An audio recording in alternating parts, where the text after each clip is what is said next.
Halo, apa kabar? Bertemu dengan kami di Vet Notes Podcast.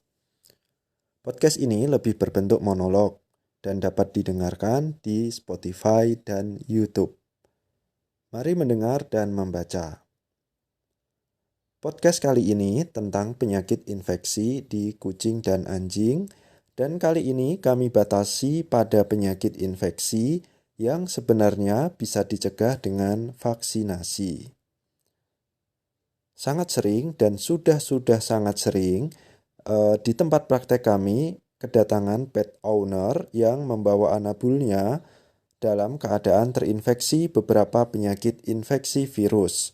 Misalnya adalah panleukopenia di kucing dan kemudian parvovirus dan distemper di anjing. Pada kucing, seringkali infeksi virus panleukopenia sangat mematikan atau bisa dibilang tidak ada obatnya. Begitupun kasus pada anjing yang terinfeksi parvovirus dan distemper. Meskipun mematikan, virus-virus ini sebenarnya sangat dapat dicegah melalui vaksinasi rutin. Nah, seringkali beberapa pet owners dengan anabulnya yang telah terinfeksi sering tidak bisa menerima jika anabulnya terinfeksi virus yang telah kami sebutkan sebelumnya. Mereka tampaknya bingung kenapa sih virus mematikan bisa menginfeksi anabulnya. Semua kasus infeksi tersebut terjadi pada anabul-anabul yang belum pernah divaksin. Nah, belum pernah divaksin ini biasanya disebabkan oleh dua faktor, yaitu kecolongan dan kelalaian. Namun, faktor kelalaian pet owners tampaknya menjadi faktor utama dalam infeksi virus.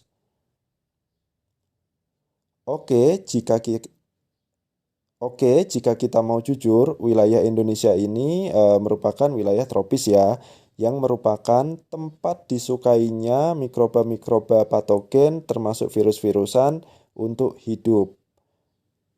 Penyebaran atau infeksi mikroba patogen termasuk virus bisa terjadi sepanjang waktu.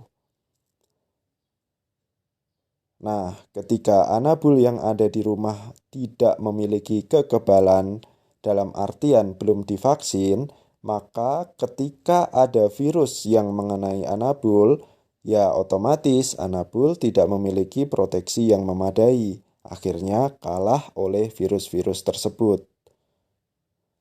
Lalu ada lagi pertanyaan dari pet owners tentunya. Dari mana sih datangnya virus tersebut ke anabul? Pertama adalah bisa melalui kontak langsung antar anabul, terutama anabul yang telah terinfeksi dengan anabul yang belum terinfeksi. Kemudian kedua melalui kontak tidak langsung, biasanya melalui perantara. Ingat, kita sebagai pet owner juga bisa menjadi perantara infeksi ya. Tentunya dalam 24 jam, kita sebagai pet owners tidak selamanya berdiam di dalam rumah kan.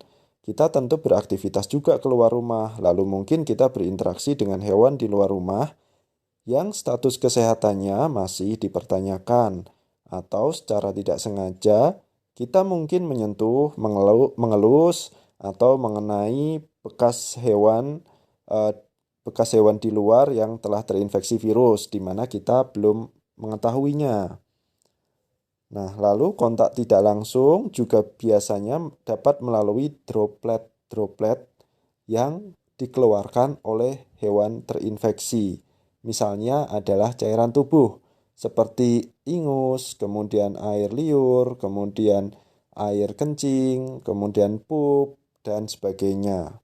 Kemudian droplet-droplet tersebut terkena ke anabul kita, baik itu disengaja maupun tidak disengaja oleh anabul kita.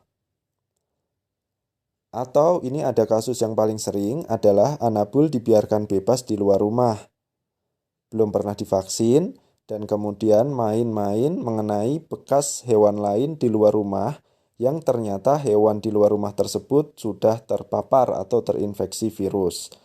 Atau ada kasus lain di mana Anabul ini dititipkan di pet shop, kemudian teman sepenitipannya ternyata telah terinfeksi virus. Teman sepenitipan satu ruangan di pet shop tersebut. Ya akhirnya semua Anabul di ruangan tersebut yang belum divaksin atau dalam artian belum memiliki kekebalan ya terkena semuanya. Nah, inilah pentingnya Anabul divaksin lengkap ya sebelum dititipkan. Oke, kembali lagi. Jadi vaksinasi itu sangat penting. Jangan jadikan kecolongan dan kelalaian membunuh Anabul Anda. Dan tentunya kita semua yang memiliki Anabul, baik itu kucing dan anjing, memiliki kewajiban untuk memberantas penyebaran-penyebaran virus-virus tersebut melalui vaksinasi rutin. Jika Anabul yang berpemilik divaksin rutin, maka virus-virus tersebut lama-lama juga akan tereliminasi. Oke, sekian podcast singkat mengenai infeksi virus yang sebenarnya dapat dicegah di Anabul kesayangan. Nantikan podcast selanjutnya di Vet Notes Podcast, bisa didengar di Spotify dan YouTube.